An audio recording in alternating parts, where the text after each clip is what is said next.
Dear friends, തൊഴിലാളി വെക്കാൻ കാശില്ലാത്തതുകൊണ്ട് ആരോഗ്യ പ്രശ്നവുമില്ല, ഞാൻ തന്നെ നല്ല കാത്തിച്ചിടുകയാണ്. അത് രസകരമായിട്ടുള്ളൊരു കാര്യമാണ്. ഇപ്പോഴത്തെ മിഷനും പരിപാടിയൊക്കെയാണ്.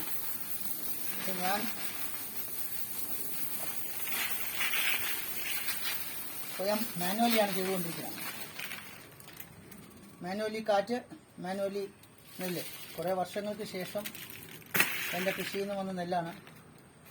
ഞാൻ പ്രതീക്ഷിച്ച നെല്ല് കിട്ടിയില്ല, എന്നാലും മുടക്കിയ മുതലിൻ്റെ പകുതി കിട്ടി വേണം വെക്കാം.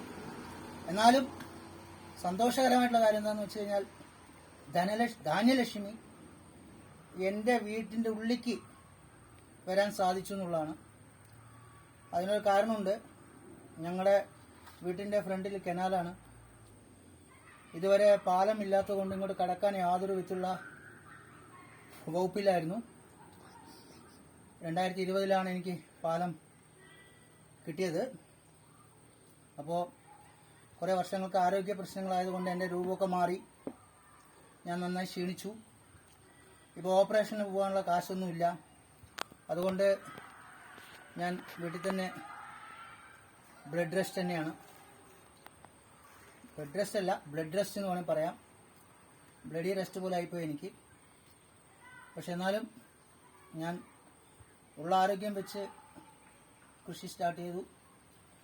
എൻ്റെ മക്കളൊക്കെയാണ് അന്ന് നടുന്ന ഇതൊക്കെ ഞാൻ ഫേസ്ബുക്കിൽ ഇട്ടിട്ടുണ്ടായിരുന്നു.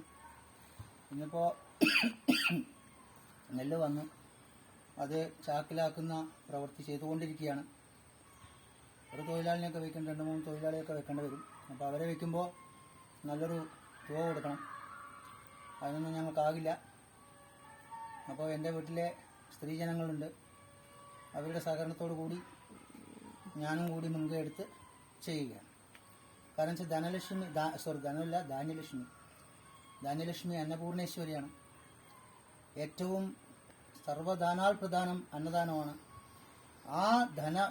ആ ധാന്യം നമ്മുടെ വീട്ടിലോട്ട് വരുമ്പോൾ അത് എത്ര ആയിക്കോട്ടെ, ലാഭമോ നഷ്ടമോ എന്തായാലും നമ്മുടെ വീട്ടിൻ്റെ ഉള്ളിലോട്ട്, നമ്മുടെ ഗൃഹത്തിലോട്ട് വരുമ്പോൾ അത് ഐശ്വര്യമായിട്ടുള്ളൊരു കാര്യമാണ്.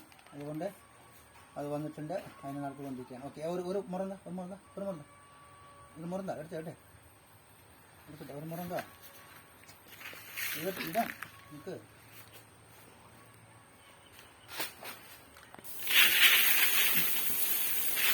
അങ്ങനെ പണ്ട് കാലത്ത് ഇടുന്ന രീതിയാണ്, കാറ്റത്തിടുന്ന രീതിയാണ്. അപ്പോൾ അത് ചെറിയ പതിരുകളുണ്ടെങ്കിലൊക്കെ ഇപ്പോൾ മെഷീൻ പോയിട്ടായതുകൊണ്ട് വലിയ പതിരൊന്നും ഉണ്ടാകില്ല.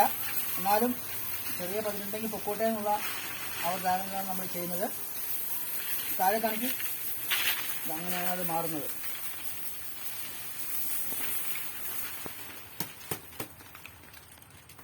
സായിരാം സായിരാം സായിരാം.